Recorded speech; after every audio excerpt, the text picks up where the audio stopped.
ఆరాధనలోని వర్తమానము కొరింథీయులకు రాసిన పత్రిక 4వ అధ్యాయము 17వ వచనం. కొరింథీయులకు రాసిన 2వ పత్రిక 4:17 వచనం చదువుకుందాం. మేము దృశ్యమైన వాటిని చూడక అదృశ్యమైన వాటిని నిదానించి చూచుచున్నాము కనుక చాలు. ఈ వాక్యం కొరకు చిన్న ప్రార్థన చేసుకుందాం. స్తోత్రము నాయన, ప్రేమ గల తండ్రి, నీ కొందనాలు స్తోత్రాలు నా ప్రభా. ఈ పునరుద్ధాన దిన ఆదివారం ఆరాధనలో నీ వర్తమానం నా ప్రభా మేము ధ్యానం చేయుచుండగా మీరు మాకు తోడై ఉండి చక్కగా వాక్యాన్ని ధ్యానం చేయమని, అది విని వాక్యాన్ని అర్థం చేసుకుని అలా జీవించడానికి సహాయం దయచేయమని, ఘనత మహిమ ప్రభావాలు మీరు మాత్రమే పొందుకోమని మా ప్రభు అయిన యేసు క్రీస్తు నామమున స్తుతించి ప్రార్థించి అడిగి వేడుకుంటున్నాము తండ్రి, ఆమేన్. ఈ వర్తమానంలోని ముఖ్య ఉద్దేశం ఏంటంటే, మేము దృశ్యమైన వాటిని చూడక అదృశ్యమైన వాటిని నిదానించి చూచుచున్నాము కనుక. అంటే ఈ వాక్యం ఏంటంటే, ఆ దేవుని రాజ్యాన్ని గురించి, దేవుని ఆ సింహాసనం గురించి, ఆ రాజ్యానికి మనం వెళతామని, ఆ రాజ్యానికి వారసులుగా మనం మార్చబడతామని విశ్వాసంతో వాళ్ళు ఏం చేస్తున్నారంటే, కనపడే వాటిని కాకుండా కనపడని వాటిని గురించి వాళ్ళు నిదానించి వాళ్ళు వెతుకుతున్నారు. ఈ మాట మనం ఎవరికైనా చెప్పామనుకో ఏమంటారు? అన్యులకో తెలియని వాళ్ళకో, ఇదిగో మేము ఒక లేని ప్రపంచాన్ని, అంటే మీ దృష్టిలో లేని ప్రపంచాన్ని మేము వెతుకుతున్నాము, ఆ దేశానికి లేదా ఆ రాజ్యానికి మేము అందరూ వెళ్ళటానికి దేవుని నామాన్ని బట్టి బాప్తిసం తీసుకొని రక్షణ పొంది, ఇదిగో ఆ లోకానికి మరణించిన తర్వాత మేము వెళ్ళడానికి సిద్ధపాటు అయ్యి మమ్మల్ని మేము సరి చేసుకుంటున్నాము, మమ్మల్ని మేము సిద్ధపాటు చేసుకుంటున్నాము. ఈ నిరీక్షణ మమ్మల్ని సిగ్గుపరచదు. ఈ నిరీక్షణ బట్టి మేము ఆ లోకానికి లేదా ఆ రాజ్యానికి వెళ్ళడానికి మేము సిద్ధపడుతున్నాము అని చెప్తే ఏమంటారంటే, మీరేమైనా వెర్రివారా? ఏదో లేని దాని గురించి మీరు ఆ ప్రయాసపడుతున్నారే, లేని దాని గురించి మీరు పోరాడుతున్నారే, లేని దాని గురించి ఈ లోకంలో అందరూ ఆస్తులు ఐశ్వర్యాలు సంపాదించుకుంటే మీరు నీతి నిజాయితీ అని ఈ లోకంలో ఇలా ఎందుకు జీవిస్తున్నారు? అటువంటిది ఉందో లేదో ఎవరికి తెలుసు? అసలు లేని దాని గురించి మీరు జీవించడం ఏంది? మీకేమన్నా ఇంకా ఎక్కువగా మాట్లాడాలంటే, నీకేమైనా పిచ్చా? ఏమంటారు? మీకేమన్నా పిచ్చి పెట్టిందా?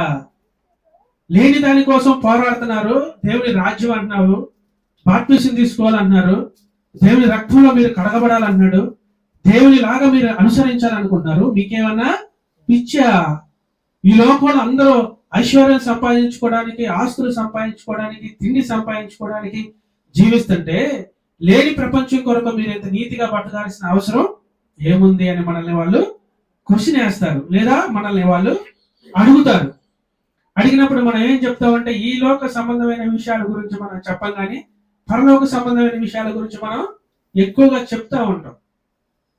నేను ఒక ఆయనకి ఇలాగే చెప్తే అన్నారంటే, వాళ్ళు పూజారులు వాళ్ళు ఏమన్నారంటే, ఈ లోకం మన కళ్ళు తెరిచి ఉన్నంత కాలం ఆ లోకం అంతా కనపడుతుంది, కళ్ళు మూయంగానే ఈ లోకం అంతరించిపోతుంది, మరలా కళ్ళు తెరవంగానే మనకి ఈ లోకం అంతా కనపడుతుంది.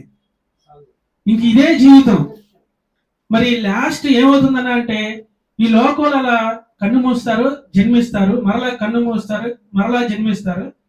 చివరికి ఏమవుతావంటే, నువ్వు ఈ లోకంలో లేదా ఈ సృష్టిలో ఏకం అయిపోతావు. నువ్వు ఏమంటున్నారు? ఈ సృష్టిలో కలిసిపోతాము, ఈ సృష్టిలో మనం ఏకమైపోతాము అని వాళ్ళు నాకు చెప్పేవాళ్ళు. అప్పుడు నాకు అంత దేవుని నమ్మకం కానీ దేవుళ్ళు అంత ఎదగడం కానీ నాకు లేక నేనేమనేమనంటే, ఈ లోకంలో మనం కలిసిపోవటానికి లేదా సృష్టిలో మనం ఉండిపోవటానికి ఈ లోకంలో దేవుడు మనల్ని ఎందుకు శ్రమ పెడుతున్నాడు, ఎందుకు ఇన్ని కష్టాలు పెడుతున్నాడు, ఎందుకు ఈ కుటుంబం రీతిగా ఒక ఏర్పాటు చేసుకొని మనకి మంచి చెడులు నేర్పిస్తున్నాడు. ఇలా నేర్పించేది ఎందుకు? ఒకటిగా ఏకమైపోవటానికా, లేదా ఒక సృష్టిలో మనం ఉండిపోవటానికా అని ఆ రోజుల్లో నాకు తెలియకుండానే నేను ఆ ప్రశ్న వేసేవాడిని. వాళ్ళు అనేవాళ్ళు, నువ్వు ఎన్నైనా చెప్పు కానీ ఈ సృష్టిలో మనిషి జన్మ జన్మల ఎత్తి లాస్ట్ లో సృష్టిలో ఏకమైపోతారు, లేకపోతే సృష్టిలో కలిసిపోతారు అనేవాడు. నేనేమనేవాడినంటే, నేను వేసిన ప్రశ్న ఏంటంటే, అలా కలిసిపోయే సమయానికి మనం ఈ లోకంలో పుట్టడం దేనికి, మంచి చెడులు తెలుసుకోవటం దేనికి, కుటుంబాలుగా మనం ఏర్పడటం దేనికి, లేదా ఈ లోకంలో ఇన్ని కష్టాలు పడి మనం పరిపూర్ణంగా మారటం దేనికోసం? అంటే ఇలా పరిపూర్ణంగా మారటం దేనికోసం అంటే ఆయన రాజ్యానికి మనం చేరుకోవటానికి. ఇంకా అక్కడ ఆకలి దప్పులు ఉంటాయా, అక్కడ నిద్ర ఉంటుందా, లేదా అక్కడ చీకటి వెలుగు ఉంటుందా? ఇంక ఇవన్నీ మనం ఆ తర్వాత ధ్యానం చేసుకుని వర్తమానంలోకి వెళ్ళిపోదాం. ఇప్పుడు మనం అర్థం చేసుకునేది ఏంటంటే, కనపడే వాటిని మనం కాక కనపడని దానిని మనం విశ్వసిస్తున్నాము. ఈ మాటను మనం ఎవరికైనా చెప్తే మీకేమన్నా కొంచెం మనకు బాగా తెలిసిన వాళ్ళు అయితే మీకేమన్నా తెలిసి చేస్తున్నారా తెలియక చేస్తున్నారా అని అడుగుతారు. బాగా ద్వేషం ఉన్న వాళ్ళైతే మీకేమన్నా పిచ్చా అని అంటారు.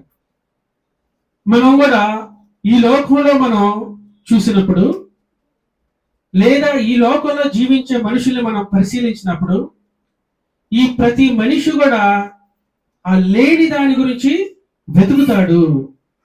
దేని వెతుకుతాడు? లేని దాని గురించి వెతుకుతాడు.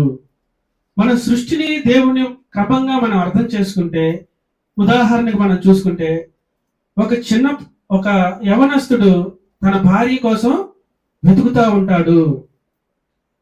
ఇది ఎందుకు వెతుకుతున్నాడు? ఆయనకి ఏమైనా తెలుసా?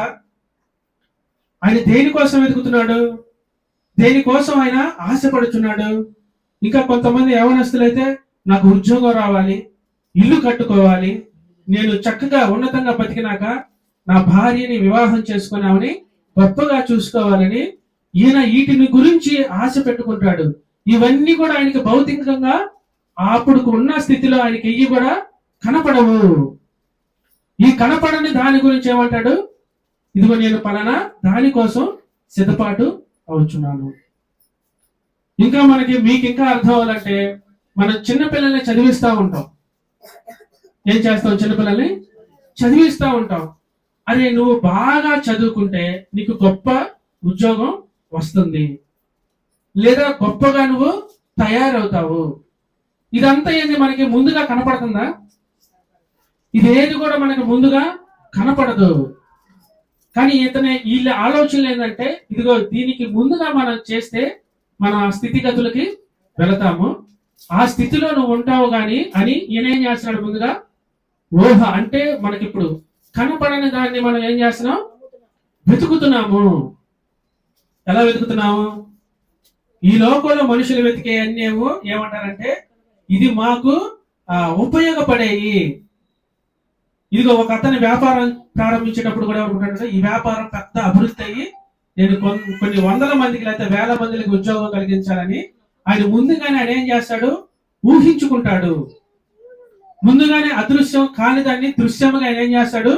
ఊహించుకొని ఆ చిన్న వ్యాపారం అవన్నీ కూడా వాళ్ళ దగ్గర ఉన్నాయి. ఒకవేళ కొన్ని సందర్భాలు నిన్న వాళ్ళ భార్య అన్ని కూడా తాకట్లు పెట్టి డబ్బు తీసుకొచ్చి చిన్న వ్యాపారం స్టార్ట్ చేసి అతను చాలా ఉన్నత స్థితిలోకి వెళ్ళి అనేక మందికి ఆయన ఉద్యోగాలు కల్పించాడు.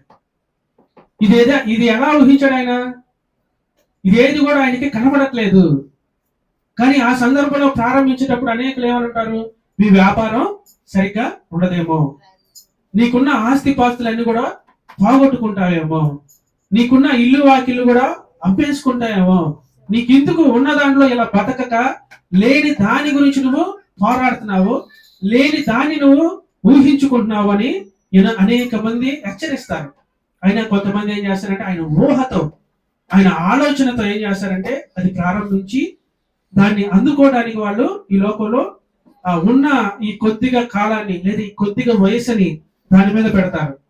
దాని మీద పెట్టి ఏం చేస్తారు? లేని దాని గురించి వాళ్ళు పోరాడతారు. ఇదిగో ఇలాంటివి మనం చెప్పుకుంటూ పోతే మనిషి బ్రతికే బతుకంతా కూడా లేని దాని గురించి మాత్రమే పోరాడుతూ ఉంటాడు.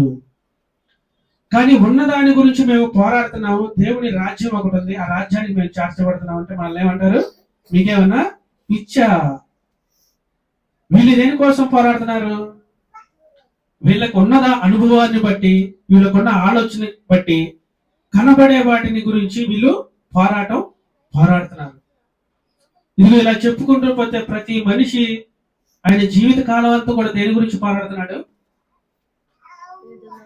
తెలియని దాని గురించి, దాన్ని అందుకోవడం కోసం, దాన్ని సాధించడం కోసం మాత్రమే పోరాడుతున్నాడు.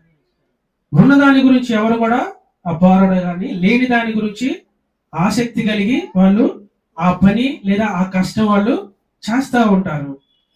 ఇలాగే ప్రతి మనిషి కూడా ఎలా జీవిస్తున్నాడు? లేని దాని కోసం, ఏదైతే వాళ్ళ దగ్గర లేదో, ఏదైతే వాళ్ళు ఏమి అవ్వాలనుకుంటున్నారో దానికోసం వాళ్ళు జీవిస్తూ ఉంటారు. ఒక బిడ్డల్ని మనం చదివించిన దానికోసమే. వివాహం చేసుకునేటప్పుడు అనేక చోట్ల ఆయన ఆలోచన ప్రకారం జరుగుతారు, కానీ ఆ వివాహం అయిన ఆ స్త్రీకి ఎక్కడుందో ఆయనకి తెలియదు. కానీ ఆయన దానికోసం ఎదురు చూస్తూ ఉంటాడు. ఒక వృద్ధాప్యం వచ్చిన మనిషి వాళ్ళ కొడుకులు, కూతుర్లు, కోడళ్ళు, మనవళ్ళు, మనవరాళ్ళ గురించి ఆయన ఒక ఆలోచన ప్రణాళిక పెట్టుకొని వాళ్ళకి ఏం చేస్తూ ఉంటాడంటే ప్రతిసారి వాళ్ళకి బోధిస్తూ ఉంటాడు. ఇవన్నీ వాళ్ళకి భౌతికంగా కనపడవు, కానీ కనపడకోకుండా ఉన్నాయి, ఆత్మీయంగా వాళ్ళు ఆలోచించి ముందుగా మనకి చెప్తారు. అలాగే ఇక్కడ ఏం చెప్తున్నాడంటే ఆ ప్రవక్త, ఇదిగో మీరు కనపడే వాటిని కాదు కానీ కనపడని వాటిని నిదానించి పరిశీలించి చూచుచున్నాము. ఎలా నిదానిస్తున్నారు? ఎలా పరిశీలిస్తున్నారు అంటే సృష్టికర్తని ఈ లోకంలో ఎలా ఉంటుందంటే కొన్ని భౌతికంగా కనపడతాయి, కొన్ని భౌతికంగా మనకి కనపడవు. ఇలా కనపడకుండా ఉండడానికి మనకి చిన్న ఒక మాట చదువుకుందాం. కొలసీయులకు రాసిన పత్రిక 1:16 చూద్దాం. ఇదిగో ఇలాగా మీకు తెలుసని మీరు అనుకున్న వాటి గురించి మీరు పోరాడుతున్నారు, లేదా మీకు కావలసిన విషయాల గురించి మీరు భౌతికంగా లేని వాటి గురించి పోరాడుతున్నారు, కానీ దేవుని రాజ్యం గురించి పోరాడుతున్న వాటిని చూసి మీరు ఎగతాళిగా హేళనగా చేస్తున్నారు. ప్రతి మనిషి మిమ్మల్ని మీరు పరీక్షించుకోండి. మీరు దేని కొరకు పోరాడుతున్నారు? దేన్ని ఆశించి మీరు ఈ లోకంలో జీవిస్తున్నారు? దేన్ని సాధించడం కోసం ఈ లోకంలో మీరు బ్రతుకుతున్నారో మీరు ఒకసారి జ్ఞాపకం చేసుకోండి. సరే చదవమ్మా. ఏలయనగా ఆకాశమందున్నవియును భూమి మీద ఉన్నవియును దృశ్యమైనవి గాని అదృశ్యమైనవి గాని. ఒక్క నిమిషం. ఇక్కడ మనకి ఏది మనకి బయలుపరుస్తున్నాడు అంటే, ఏది మీకు తెలియచేయాలనుకుంటున్నారంటే, మీకు అన్ని తెలుసు అనుకుంటున్నారు, అంత నాకు పరిశీలనలో ఉందని అని అనుకుంటున్నారు. ఇక్కడ ఏమంటాడంటే ఏలయనగా ఆకాశమందు ఉన్నవి అంటే ఆకాశమందు ఉన్న ఎయ్యో కూడా మీరు ఎంతపటికి ఎయ్యో కూడా మీరు పరిశీలించలేదు. మనుషులుగా మనము పరిశీలించలేదు, సైన్సిస్టులుగా ఈ లోకాన్ని అంటే ముందుగా అంచనా వేసే వాళ్ళు కూడా కొంతమటికి వాళ్ళు పరిశీలించలేదు. కొంత మటుకే మనకి తెలుసు, ఆ పైన ఏవి కూడా మనకి తెలియదు. ఏమంటున్నాడు? ఆకాశమందు ఉన్నవి అంటే ఆకాశమందు అసలు ఏమున్నాయో, ఎన్ని ఉన్నాయో, ఇటువంటి భూమి లాంటి ఎన్ని ఉన్నాయో, లేదా ఇటువంటి ఆకాశాలు ఎన్ని ఉన్నాయో, ఇటువంటి సూర్యుడు ఎంతమంది ఎన్ని చోట్ల ఉన్నాడో ఎవరికి కూడా తెలియదు. ఇదిగో ఆకాశమందు ఉన్నవి కానీ, ఆ తర్వాత భూమి మీద ఉన్నవి కానీ, అంటే భూమి మీద కూడా మనకి చాలా ఉన్నాయి. మనకి లోకంలో చూసుకుంటే మనకి భూమి మీద చాలా ఉన్నాయి. మనకి తెలిసిన ప్రపంచం ఎలా ఉంటుందంటే కొద్దిగా మాత్రమే ఉంటుంది. కొన్ని ప్రదేశాలు మనం వెళ్ళినప్పుడు, కొన్ని చూసినప్పుడు, ఇవన్నీ మనం ఎప్పుడు ఎన్నడో చూడగా మనం ఏం చేస్తామంటే ఆశ్చర్యపడిపోతాం. ఆ దృశ్యాలు చూసినప్పుడు మనకు చాలా సంతోషంగా ఉంటది. దేవుడు సృజించిన సృష్టిని ఇంత బాగుందా అని మనం చాలా ఆనందపడిపోతాము. అందుకని ఆకాశబంధమని ఎయ్యి కూడా మీకు తెలియదు, భూమి మీద ఉన్న ప్రతీది కూడా మీకు తెలియదు. ఇదిగో భూమి మీద ఇంకా కొన్ని ఉన్నాయి, అవి వాటి దగ్గరికి మనం ఎన్నడూ కూడా ఎప్పుడు కూడా వెళ్ళలేదు. ఇవన్నీ కూడా ఎలా ఉన్నాయంట? దృశ్యమైనవి గాను అదృశ్యముగానే ఉన్నాయి. అంటే నీకు అదృశ్యంగా ఉండి అని అవి లేవని కాదుగా. చాలా మంది అనుకుంటారు ఇదిగో పలానా దేశంలో పలానాది ఉంది అని వాళ్ళకి తెలుసు, ఇక్కడ ఉన్న వారికి వాళ్ళకి తెలియదు. తెలియని వాడు ఏమనుకుంటాడు, అవి ఉండయో లేదని భ్రమలో బ్రతుకుతూ ఉంటాడు. ఈ భ్రమలో బ్రతకటం కాదు, అది అవి కూడా అదృశ్యంగా మీకు ఉన్నవి. మీరు వెళ్ళి వాటిని చూసినప్పుడు లేదా వాటిని అనుభవించినప్పుడు చాలా సంతోషపడతారు. ఇదిగో ఇటువంటి అన్ని కూడా దృశ్యముగా అదృశ్యముగా కూడా ఉన్నవి. వీటిని మీరు గ్రహించాలి, వీటిని మీరు తెలుసుకోవాలి. ఉదాహరణకి ఒక చోట అంటాడు కదా, నీవు పరలోక రాజ్యం గురించి నాకు కొంచెం చెప్పవా అని యేసుక్రీస్తుని అడిగినప్పుడు ఏమంటాడంటే, ఇదిగో గాలి ఏ చోట నుంచి వీచి ఏ చోటకు పోతుందో నీకు తెలుసా? భూమి మీద ఉన్న గాలిని నువ్వు పీలుస్తున్నావు, దాని వల్ల నువ్వు బ్రతుకుతున్నావు. అది ఏ చోట నుండి వెళ్ళి ఏ చోటకి చేరుతుందో నువ్వు తెలుసుకోగలుగుతున్నావా? దాన్ని శబ్దము వింటావే గాని దాన్ని ఎన్నడూ కూడా నువ్వు చూడవు, దాన్ని నువ్వు తెలుసుకోవు. ఇదిగో భూమి మీద ఉన్నదే నీకు తెలియకపోతే పరలోక రాజ్యం గురించి నీకు నేను చెబితే నీకు ఎలా తెలుస్తుంది? నీకు ఎలా అది బయలుపడుతుంది? ఇదిగో దేనిని గురించి నువ్వు పోరాడుతున్నావు? నువ్వు ఈ భూలోక సంబంధమైన విషయాలు తెలుసుకో. వీటిని దేవుడు ఎలా సృజించాడో దృశ్యంగా ఉన్నాయి, అదృశ్యంగా ఉన్నాయి. ఏటి గురించి నువ్వు పోరాడుతున్నావు నువ్వు ఒకసారి పరిశీలన చేసుకో. ఉన్నవే నీకు కొన్ని తెలియట్లేదు. అందుకని దేవుడు రాజ్యం గురించి అడిగినప్పుడు ఏమనంటే ఆయన గాలి గురించి చెప్పేశాడు. ఇది ఈ గాలి మనకి ఊపిరిగా మనకి ప్రాణం పోస్తుంది, ఈ సృష్టి అంతకి కారణం అవుతుంది. కానీ ఆ గాలి ఎటు నుంచి వచ్చి ఎటు పోతుందో నీకు తెలియదు. అందుకే పరలోక రాజ్యం గురించి చెప్పిన నీకు అర్థం కాదు. అందుకని దేవుని వాక్యం మనతో ఈరోజు ఏం మాట్లాడుతుందంటే, మీరు దృశ్యంగా ఉన్న వాటిని గురించి ప్రేమిస్తున్నారా? దృశ్యంగా ఉన్న వాటి గురించి మీరు ఆరాటపడుతున్నారా? దృశ్యంగా ఉన్న వాటి గురించి మీరు శ్రమ పడుతున్నారా? దృశ్యంగా ఉన్న వాటిని గురించి మీరు దాన్ని సాధించాలని ఆశపడుతున్నారా? దాన్ని సాధించడం కోసం ఆశపడటం కోసం మీరు ఏవే పనులు చేస్తున్నారా? మీరు ఏటి గురించి మీరు పోరాడుతున్నారా అన్నది మీరు ఒకసారి పరిశీలన చేసుకోవాలి. ఇంకా తర్వాత అవి సింహాసములైనను ప్రభుత్వములైనను ప్రధానులైనను అధికారులైనను సర్వమును ఆయన యందు సృజింపబడెను. సర్వము ఆయన ద్వారా ఆయనను బట్టి సృజింపబడెను. ఇదిగో మీరు అనుకుంటున్నారు, ఇదిగో ఈ రోజు మనకి ప్రధానులు వచ్చారు, లేదా ఈ రోజు మీకు అధికారులు ఉన్నారు. ఈ అధికారుల్ని మేము ఓట్ల ద్వారా లేదా లేదా ఎంపిక ద్వారా మేము ఎన్నుకున్నాం. కానీ అసలు ఈ అధికారుల్ని ఏర్పాటు చేసింది ఎవరు? పాత నిబంధనలో యెహోవా దేవుడు. ఇదిగో యెహోవా దేవుడు రాజుగా ఉండి వాళ్ళని నడిపిస్తుంటే, ఇదిగో మాకు ప్రతిసారి నిన్న వేడుకోవడానికి మీ దగ్గరికి రావడానికి మాకు ఇబ్బంది అవుతుంది, మాకు ఒక రాజు కావాలి. ఇదిగో ఒక రాజుని నియమిస్తే మేము ఏదైనా సరే ఆయనకి చెప్పుకుంటాము, ఏదైనా మేము ఆయనకి మొరపెట్టుకుంటాము అని అన్నప్పుడు ఏంటంటే దేవుడు ఆయన్ని రాజుగా నియమించాడు. ఇదిగో రాజుగా నియమించడమే కాదు, వాళ్ళకి ఒక యాజకుల్ని కూడా నియమించాడు.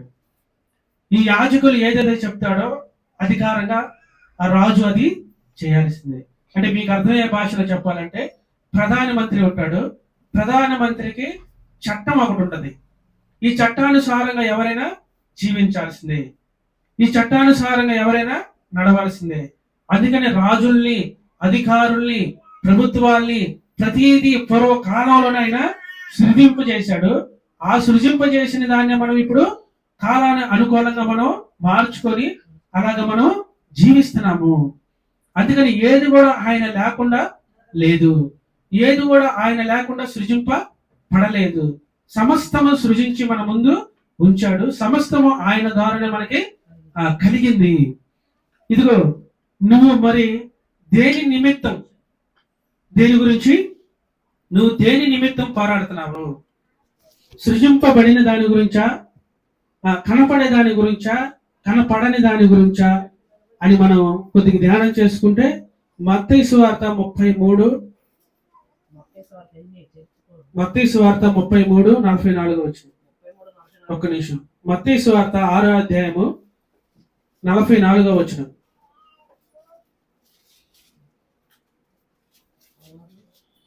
ఇదిగో మీరు దేనిని వెతుకుతున్నారు, మీరు దేనిని అనుసరించి మీరు నడుచుకుంటున్నారు. సృష్టికి కనపడే వాటి గురించి మీరు విశ్వాసం ఉంచి పని చేస్తున్నారు, వాటి గురించి ఆశపడుతున్నారు. కనపడని దాని గురించి మీరు వెతుకుతున్నారా లేదా?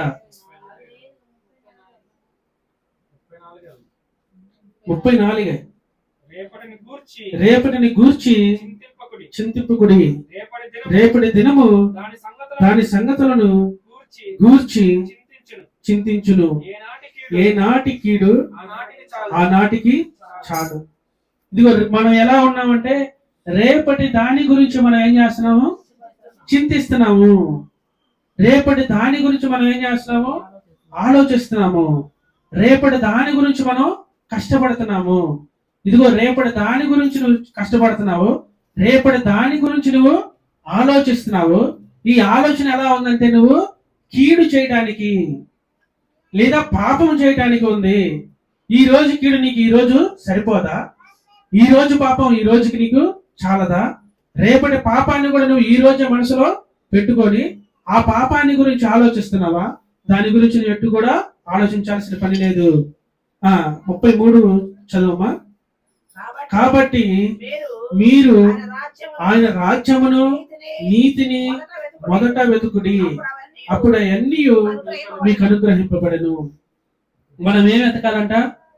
ఆయన రాజ్యాన్ని, ఆయన నీతిని మనం మొదట వెతకాలి. ఆయన నీతిని అనుసరించి మనం బ్రతకాలి. ఇవన్నీ విడిచిపెట్టేసి నీ సొంత ఆలోచనలతో రేపటి గురించి నువ్వు ఆలోచించి రేపటి పాపం కూడా ఈ రోజు నీ మనసులో పెట్టుకొని ఈ లోకంలో జీవించాలని నువ్వు ఆశపడుతున్నావు.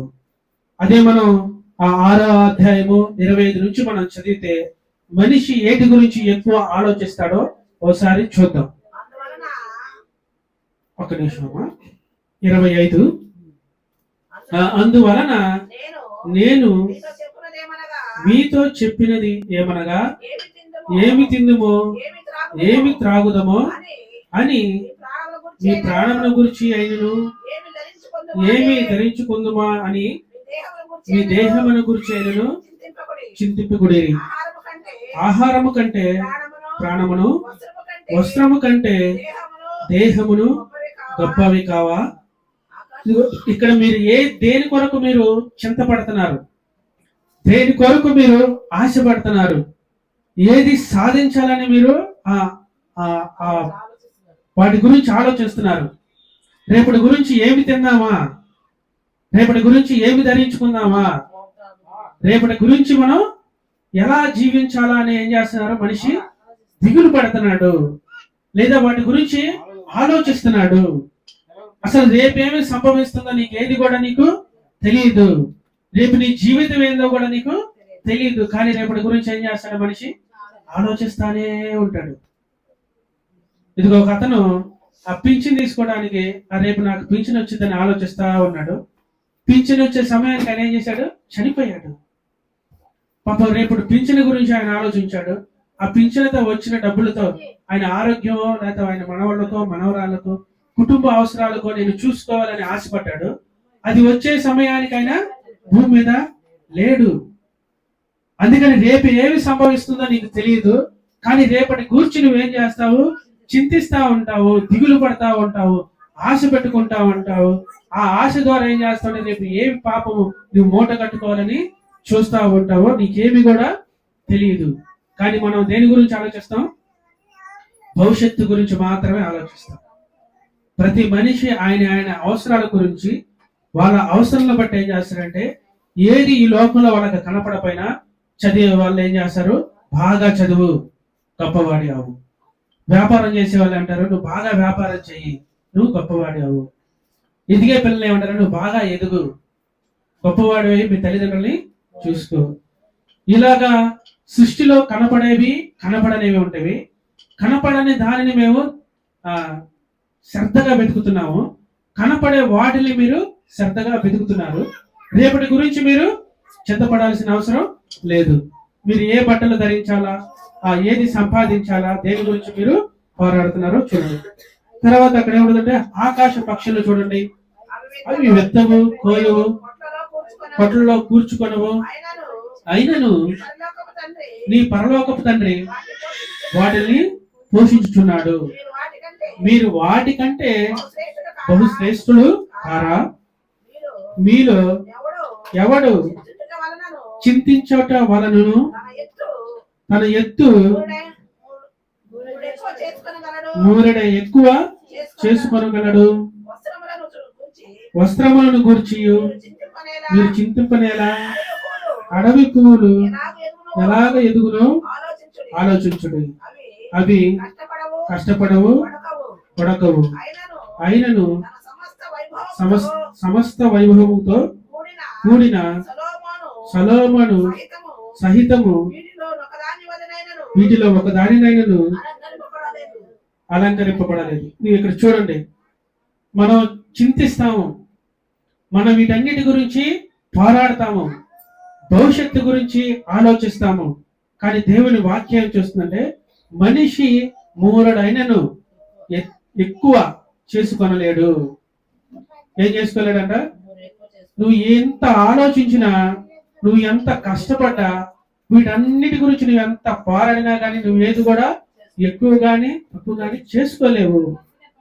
అయినను నీకు దిగులు ఉంది, చింత ఉంది, బాధ ఉంది, కానీ పరలోక రాజ్యాన్ని గురించి మీకు దిగులు గాని, చింత గాని, బాధ గాని ఏది కూడా లేదు. ఇదిగో పరలోక రాజ్యం గురించి దేవుడు మాట్లాడుతున్నాడు. మీకు దృశ్యంగా కనపడే వాటి గురించి మీరు చింతపడుతున్నారు, దృశ్యంగా కనపడే వాటి గురించి మీరు ఆశపడుతున్నారు, దృశ్యంగా కనపడే వాటి గురించి మీరు శ్రమ పడుతున్నారు. అవన్నీ కూడా అసలు ఎంతలో కనపడే అంతలో మాయమైపోయే ఆవిరిలాగా ఉంటాయి. మీరు భవిష్యత్తును చూస్తారు, పిల్లల్ని పెంచి పెద్ద చేస్తారు, వాడు ఏమవ్వాలని మీరు ఆలోచిస్తాడో ఒక్కొక్కసారి వాళ్ళు ఏమవుతారంటే దుర్మార్గులుగా, దుష్టులుగా, తల్లిదండ్రుల్ని ద్వేషించేవారిగా, తల్లిదండ్రుల్ని కొట్టేవారిగా వాళ్ళు తయారవుతారు. ఇదిగో ఇలా తయారవకుండా ఉండాలంటే ముందు దేవుని రాజ్యాన్ని, ఆయన వాక్యాన్ని మీరు వెతకాలి. అందుకని బాల్య దినమందే పిల్లల్ని దేవుని భయభక్తులతో పెంచినప్పుడు మీకు ఆ శ్రమ కాలం మీకు రాదు. అందుకని దేవుని భయభక్తులతో పెంచాలి, ఆయన రాజ్యాన్ని వెతకాలి, దేవుణ్ణి వెతకాలి. వీటన్నిటిని వెతికినప్పుడు ఏమవుతుందంటే అదృశ్యం కాని దాన్ని మనం వెతుకుతున్నాము. ఎంతమంది మనల్ని వెగతాళి చేసినా, ఎంతమంది మనల్ని హేళనగా మాట్లాడినా ఆయన రాజ్యానికి మనం వెళ్తామని స్థిర మనసుతో మనం సిద్ధపాటయ్యి ఉండాలి. ఇదిగో మనిషి మరి వీటన్నిటి గురించి వెతుకుతున్నాడు, రేపటి గురించి ఆయన పోరాడుతున్నాడు, రేపటి దాని గురించి ఆయన శ్రమ పడుతున్నాడు, రేపు బతకటం కోసం ఏమి తినాలా, ఏమి ధరించుకోవాలా, ఎలా ఉండాలని ఆయన ఆశపడుతున్నాడు. ఇటువంటి ఆశ క్షణికము, కనపడంగానే ఎంతలోకే మాయమైపోతాయి. ఇదిగో రేపేమి జరుగుతుందో నీకు తెలియదు. ఆ తర్వాత చదువమ్మా, 30 చదువు. నేడుండి రేపు పొయ్యిలో వేయబడు అడవి గడ్డిని దేవుడు ఇలాగూ అలంకరించిన ఎడల అల్ప విశ్వాసులారా మీకు మరి నిశ్చయముగా వస్త్రములను ధరింపజేయును కదా. ఏమన్నాడు?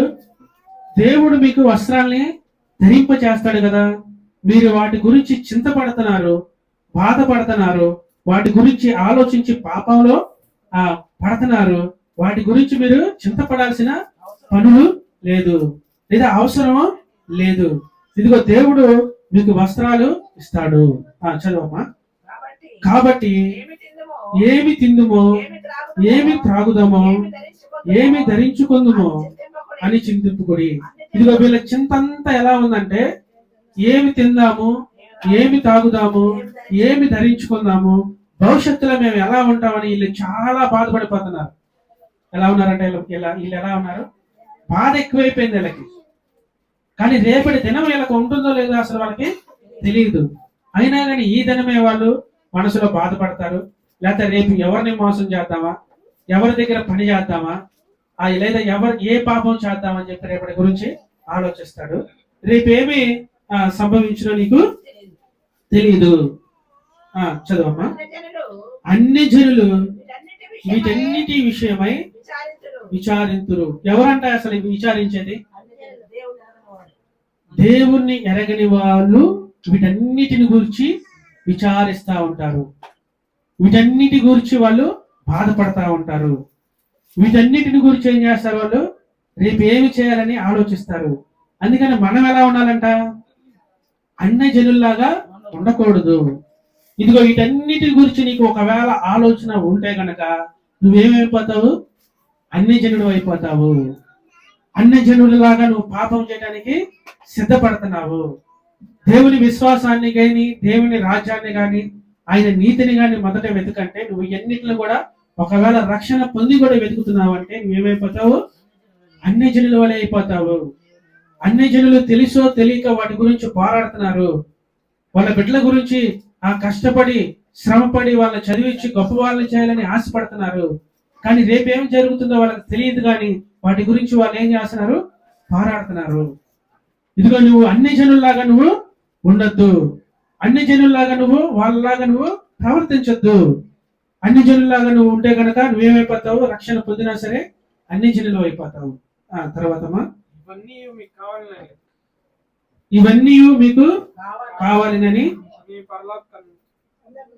ఇవన్నీ మీకు కావాలని మీ పరలోకపు తండ్రికి తెలియను.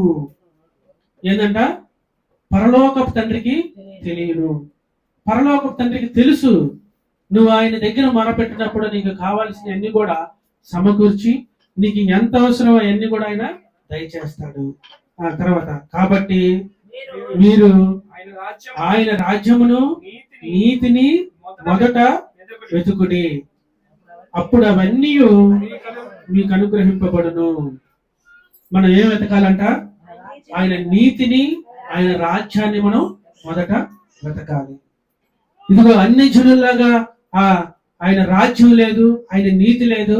మరణించినాక మనం ఏదైతే అని వాళ్ళ మాట కనుక నువ్వు నమ్మితే నువ్వు నరకానికి వెళ్ళిపోతావు. ఇదిగో అన్ని జనులు వీటన్నిటి కోసం లేని దాని కోసం వాళ్ళు ఉంటారో లేదో తెలియని దానికోసం రేపటి గురించి ఈ రోజే వాళ్ళు సిద్ధపడయ్యి ఈ రోజే వాళ్ళు ఆ పని గాని, వస్త్రాల గురించి గాని, ఆహారం గురించి గాని అన్నిటి గురించి వాళ్ళు ఆశపడుతున్నారు. అన్ని మేము సమకూర్చుకోవాలని వాళ్ళు ముందు చూపుతూ ఉన్నారు. కానీ దేవుని నమ్ముకొని దేవుని విశ్వాసమైన మనం ముందు చూపు కలిగి రేపుటి రాజ్యాన్ని గురించి ఈ రోజే మనం దేవుని వెతకడానికి ఎవరు కూడా సిద్ధపాటు కలిగి ఉండటం లేదు. ఇదిగో అలా సిద్ధపాటు కలిగి ఉండాలని దేవుని వాక్యం మనతో మాట్లాడుతుంది. ఎవరైతే అన్ని జనులు ముందుగా సిద్ధపడుతున్నారో, వాళ్ళకి కావాల్సినవి అన్ని వాళ్ళు సమకూర్చుకోవాలని వాళ్ళు ఆశపడుతున్నారో, వాళ్ళు బ్రతుకుతారో లేదో అని వాళ్ళకి తెలిసి తెలియక వాళ్ళు చేస్తున్నారు. కానీ ఇదిగో మరణించిన తర్వాత ఆయన రాజ్యాన్ని ఉంది, ఆయన నీతిని, ఆయన రాజ్యాన్ని మనం ఏం చేయాలి? మొదట వెతకాలి. ఆయన రాజ్యాన్ని వెతికినాక ఇంకా అన్ని కూడా మనకి సమకూరుతాయి. ఇదిగో ఈ లోక సంబంధమైనైతే కొన్ని మనకి సమకూర్చుకోవచ్చు. ఆయన రాజ్యం ఎలా ఉంటుందంట? అందరికీ అన్ని కూడా సమకూరుతాయి. ఇక్కడ లాగా ఎక్కువ తక్కువ లాగా మనుషులు చూసినట్టుగా అక్కడ చూడరు. అందుకని ఏం వెతకాలంటే ఆయన రాజ్యాన్ని మనం మొదట వెతకాలి. తర్వాతమ్మా, రేపటిని గూర్చి చింతించుకుడి, రేపటి దినము దాని సంగతులను గూర్చి చింతించును. ఏనాటి కీడు ఆనాటికి చాలు. ఇదిగో అన్ని జనులు అయితే ఏం చేస్తున్నారంటే రేపటి గురించి వాళ్ళు సిద్ధపడుతున్నారు. రేపటి గురించి, పని గురించి కానీ, మోసాల గురించి కానీ, అబద్ధాల గురించి కానీ, ఏమైనా తప్పులు చేసుకుంటే సరిచేసే దాని గురించి కానీ ఏం చేస్తారంటే ఆ రోజు కావాల్సిన కీడు కూడా వాళ్ళు ముందు రోజే తెచ్చుకుంటున్నారు. ఈ రోజు కీడు చాలు అన్నట్టుగా రేపటి కీడు కూడా వాళ్ళు తెచ్చుకుంటున్నారు. కానీ దేవుని వాక్యం చెబుతుంటే రేపు రాబోయే మహిమను, రేపు రాబోయే ఆయన రాజ్యాన్ని, రేపు మనం చూడబోయే మన కనులారా ఏమంటాడు కదా, నా కనులారా నేను ఆయన్ని చూస్తాను. ఆయన సజీవంగా ఆయన రాజ్యంలో కూర్చున్నప్పుడు, ఆయన రాజ్యంలో ఉన్నప్పుడు మేము చూస్తాము. అని రేపటి దీవెనలు కూడా మనం ఈ రోజే తెచ్చుకోవాలి. వాళ్ళు కీడు ఎలా అయితే తెచ్చుకున్నారో దేవుని దీవెనలు కూడా మనం ఈ రోజే తెచ్చుకోవాలి. దేవుని రాజ్యాన్ని మనం ఈ రోజే తెచ్చుకోవాలి. రేపటికి మనం ఉంటామో లేదో తెలియదు. మన క్రియల్లో ఏదైనా చెడ్డ తలంపులు ఉంటే వాటిని మనం మార్చుకొని రేపటి దీవెనలు మనం ఈ రోజే తెచ్చుకోవాలి. అప్పుడు దేవుడు ఆ సింహాసనం మీద కూర్చొని ఆసీనుడుగా ఉన్నప్పుడు 24 పెద్దలు ఆయన ముందు నిలబడి ఉన్నప్పుడు అవన్నీ కూడా మనం తెలుసుకొని వాటన్నిటిని మనం అనుసరించి ఆయన రాజ్యానికి చేర్చబడాలని దేవుని వాక్యం మనతో ఈరోజు మాట్లాడుతుంది. ఇదిగో ఈ రాజ్యాన్ని మనం వెతికినప్పుడు లేదా ఈ రాజ్యాన్ని మనం ముందుగా పొందుతున్నందుకు దేవునికి కృతజ్ఞతాస్తుతులు చెల్లించాలి. వాళ్ళు పాపాన్ని ఎలా అయితే ముందుగా తెచ్చుకుంటున్నారో మనం దేవుని రాజ్యాన్ని మనం ముందుగా తెచ్చుకొని మనలో అటువంటి క్రియలు ఏదన్నా ఉంటే వాటిని విడిచిపెట్టి ముందుగా ఆయన రాజ్యాన్ని నీతిని వెతకడానికి మనం ప్రయత్నిద్దాం. లేదా ఆయన రాజ్యాన్ని మనం ముందుగానే వాళ్ళు కీడు తెచ్చుకుంటారు కదా, మనం ఆయన రాజ్యాన్ని ముందుగానే తెచ్చుకుందాం. ఇదిగో మనల్ని ఎవరైనా అడిగినప్పుడు ఏమంటారు?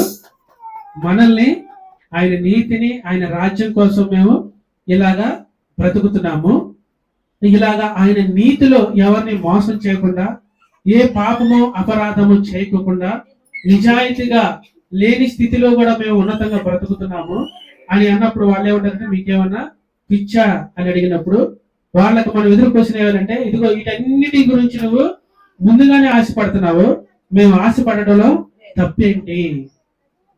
ఇదిగో లేని పుట్టబోయే నీ పిల్లల గురించి నువ్వు ముందుగానే ఆశ పెట్టుకుంటున్నావు.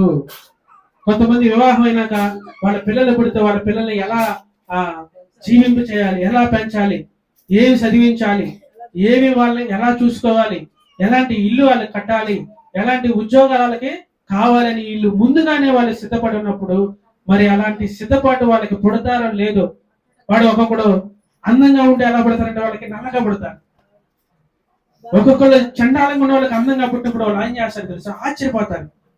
వీడికి అసలు ఎంత చండాలంగా ఉన్నవాడికి ఎంత అందగత్తి పుట్టిందేంది, లేదా ఎంత అందగాడు పుట్టాడేంది అంటే రేపు వాళ్ళకి ఏం జరుగుతుందో వాళ్ళ పిల్లల భవిష్యత్తు, వాళ్ళ పుట్టుక, వాళ్ళ రూపురేఖలు వాళ్ళకి తెలియదు.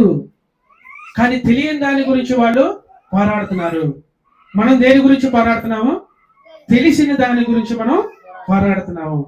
తెలిసిన దాన్ని నిదానించి మనం పరిశీలిస్తున్నాము. ఇదిగో ఆ నిదానించే పరిశీలించిన సమయంలో ఆకాశంలో ఎన్ని ఉన్నాయో మనకి తెలియదు, భూమి మీద ఎన్ని ఉన్నాయో మనకి తెలియదు. ఇదిగో నిదానించి చూసినప్పుడు ఈ లోకపు మనుషులు చెప్పే మాటలను మనం వినుకోకుండా దేవుని చెప్పే మాటలను మనం విని నిదానించి మనం పరిశీలించి ఎవరైనా రక్షణ పొందిన వాళ్ళు ఉంటే ఇదిగో రక్షణ పొంది ఆయన నీతిని ఆయన రాజ్యాన్ని వెతకాలి. ఇప్పటికే రక్షణ పొంది ఉన్న వాళ్ళు ఏం చేయాలంటే ఆయన నీతిని రాజ్యాన్ని వెతుకుతూ నీతిగా నిజాయితీగా ఆయన్ని అనుసరించి మనం బ్రతకాలి. ఇదిగో ఇటువంటి క్రియలు ఏమైనా ఉంటే సరి చేసుకొని మీరు దేవుణ్ణి వెతకటానికి అన్ని జనుల్లా కాకుండా దేవుని బిడ్డల్లాగా మీరు ఈ లోకంలో జీవించాలని మనం చెప్పుకున్నాం. చిన్న ప్రార్థన చేసుకొని ముగించేసుకుందాం. స్తోత్రము స్తోత్రము స్తోత్రము నాయన, ప్రేమగల తండ్రి, నీకు వందనాలు స్తోత్రాలు నా ప్రభ. ఈ రోజు వర్తమానంలో నా ప్రభ